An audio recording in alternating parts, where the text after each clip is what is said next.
discussions with Black and Hispanic entrepreneurs. The central part of economic nationalism depends upon you. It depends upon us empowering the Black and Hispanic entrepreneur community with one thing: access to capital. This entire movement that I'm very fortunate to be part of, and this C4 I'm starting, is going to have as a central thesis of it programs that stop the destruction of the Black and Hispanic working class. Did the minority community cause the biggest financial crisis in the history of the country? Absolutely not. By the way, what happened on the financial crisis? My old firm, Goldman Sachs, the day after, I think, when Hank Paulson, Secretary of Treasury, went and saw President Bush, I think it was 2 days later, they became a bank holding company with a stroke of a pen in 2 lines. And you bankers know what it is. They borrow free from the Fed at 0 interest rates. They make how many tens of billions of dollars a year? Did anybody in this room get that bailout? Any community bank get a bailout? Was the SBA recapitalized because of that? Did private equity or venture capital come into your community? Absolutely not. The solution to the financial crisis, what was the solution? Not just the bailouts. The bailouts are just the thing on the top. It was the liquidity infusion by the central banks. They were going to inflate their way out of here by inflating assets. So if you own real estate or if you own stocks, it's been the greatest run you've ever had. And you know who predicted that? A guy named Donald Trump. What is it, like 2011? Trump says, if you own real estate now, you're going to go on a great run. He saw what was happening. But if you're a worker with a high school education, in real dollars, you know you haven't had a raise since 1972. And remember, economic nationalism does not care about your color, your race, your ethnicity. It doesn't care about your religion. It doesn't care about your gender. It doesn't care about your sexual preference. That's all irrelevant. You know what it cares about? Only one thing. You're a citizen of the United States of America.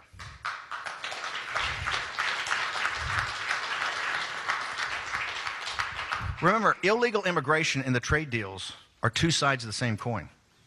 It's to suppress the wages of workers, right? The terrible trade deals are to have unfair competition among our workers, right? That's what it is. The whole thing is because it's made cheaper over there. You don't need to tell the people in Ohio. They know where the jobs went. The jobs went to Asia. This wasn't the second law of thermodynamics. There's no law of physics that said that had to happen. That is human agency made that decision. It was going to happen, and it went.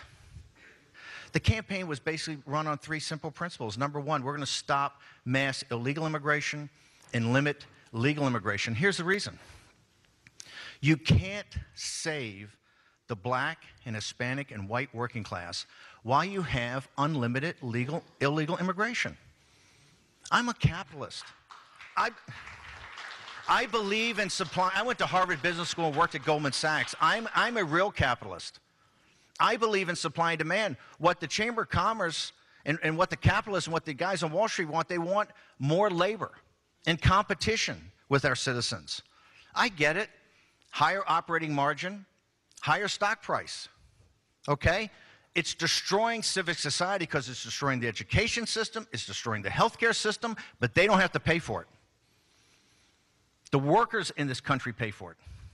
Economic nationalism is telling Germany and China and Japan that tariffs are coming and new trade deals are coming and quotas are coming to stop mass illegal immigration and limit legal immigration. Number 2 is bring jobs back. Number 3 was get us out of these pointless foreign wars that have sucked the lifeblood out of us. On the $5.6 trillion.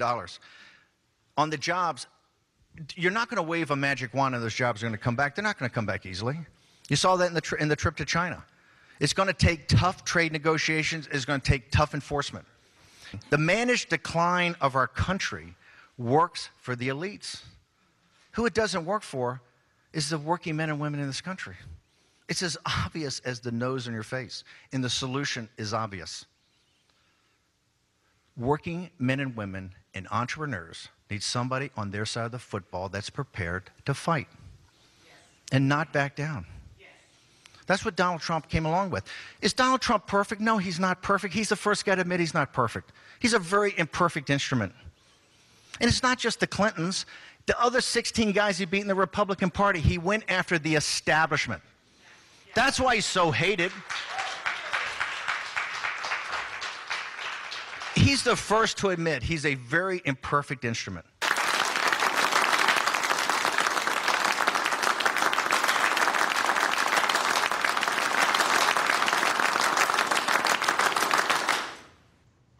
Now, I'm not going to sugarcoat. It says Steve Bannon is trying to win over blacks with his brand of politics. He wants to win over blacks. Steve Bannon wants to win over blacks with his brand politics. Listen, Steve Gilchrist, who is the Chamber's chairman, says he considered Bannon a friend. The administration has an opportunity to engage a new constituency and show them what policy really means, Gilchrist told AP prior to the event. Bannon was warmly welcomed by the group and got an amen when he spoke of his concept of economic nationalism, which he emphasized has nothing to do with race or ethnicity. Instead, he says it's about policies that advance opportunities for all American citizens. Bannon said that in terms of the black community, this means stronger community banks on which so many minority-owned businesses rely on. These banks, he urged, don't get the same bailout option that the big banks get when the economy experiences downturn. When it comes time to make the deal, you're not in the room, Bannon says, and adding that the big banks got a piece of the action. Isn't it time for your piece? Bannon said.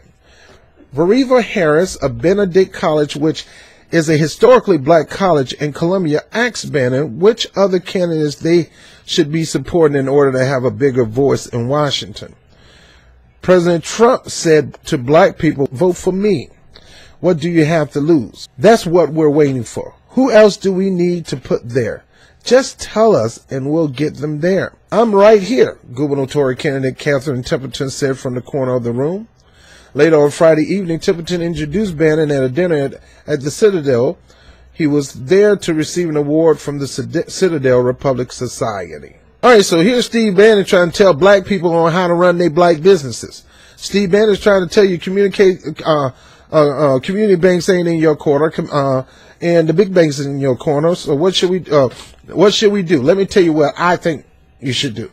Well, first of all, we don't need your advice, Bannon, because you're not one of us. If you was an economist, and we can really trust your judgment because of a history that you have of uplifting black businesses and black people in the black community, most blacks will believe you, but most blacks do not believe you. What the black community need to do is just like any other community need to do. The Hispanic community does it. I'm in Harlem, I see Hispanics running their own bodega, grocery stores, transportation companies, cleaners, you name it. I'm seeing Asian people own restaurants, cleaners, apartment buildings, you name it.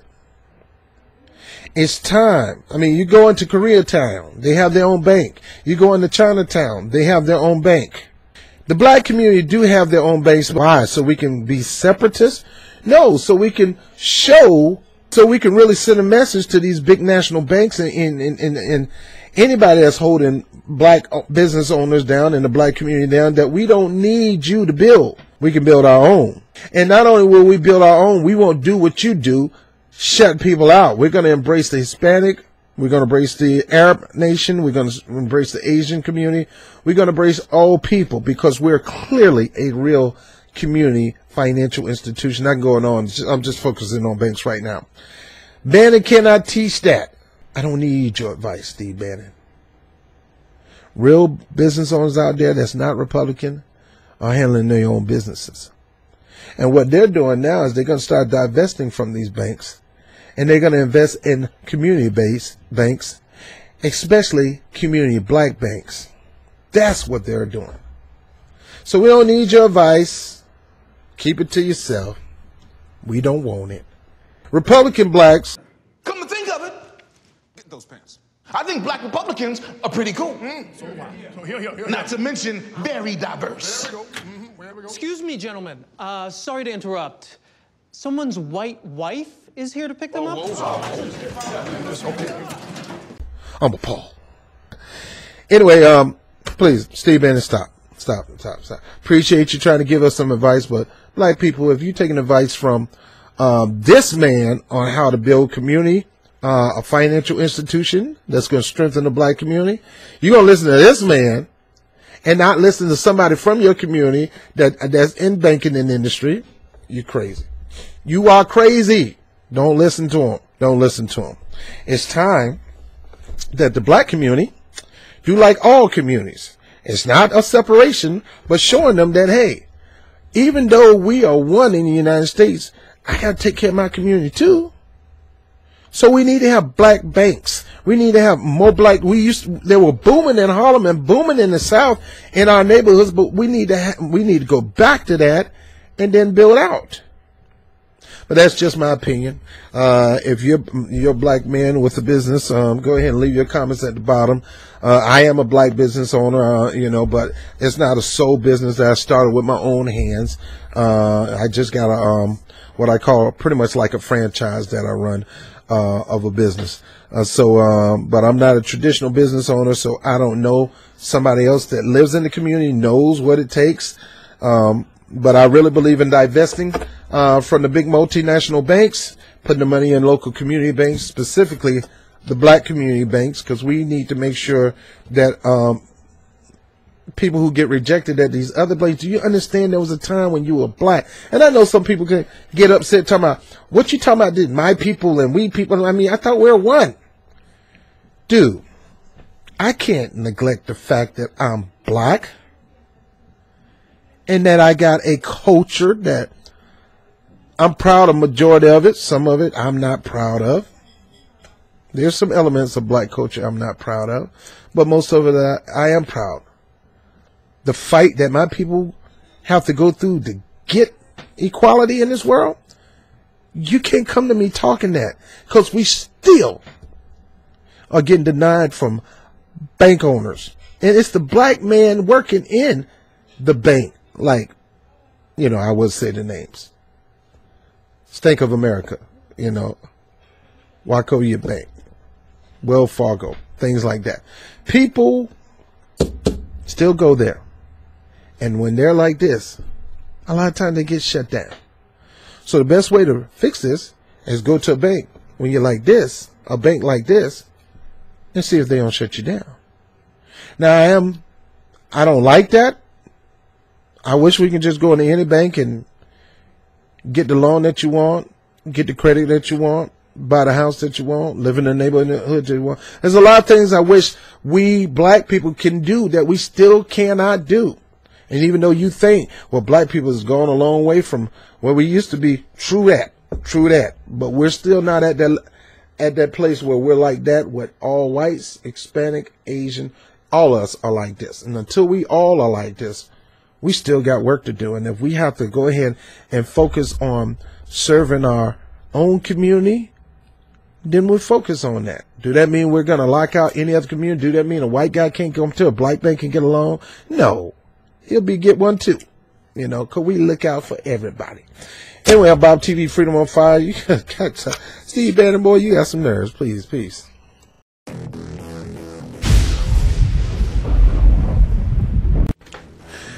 Hey, thank you for watching the webcast. By all means, make sure you like, subscribe, and share these videos. Go to YouTube right now and hit the notification button and hit the subscribe. And if you're interested in supporting the channel, by all means, there's a Patreon link. I will put a PayPal link, and the money toward that goes toward equipment, things like that. And last but not least, make sure you look at two sections down below.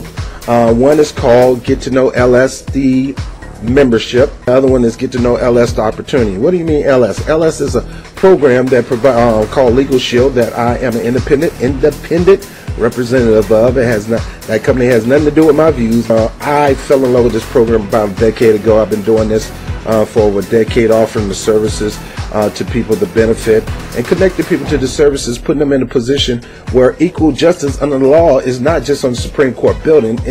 It's actually becoming a reality in their lives by having this memberships. And with this organization, not only will you be able to know about your rights in a certain area, but you'll know about how to exert and execute your right with the power of attorney, top-rated attorney, backing you no matter where you go, without worrying about all this money coming out your pocket and things like that. So get to know LS, the member, financially. You can help contribute to this program by becoming a member. Some of the proceeds of being a member of LS goes toward Freedom on Fire and the Rob Report. I'm Robert Bob TV Brown. I thank you for being a huge support to what we do here. I'll talk to you soon. Peace.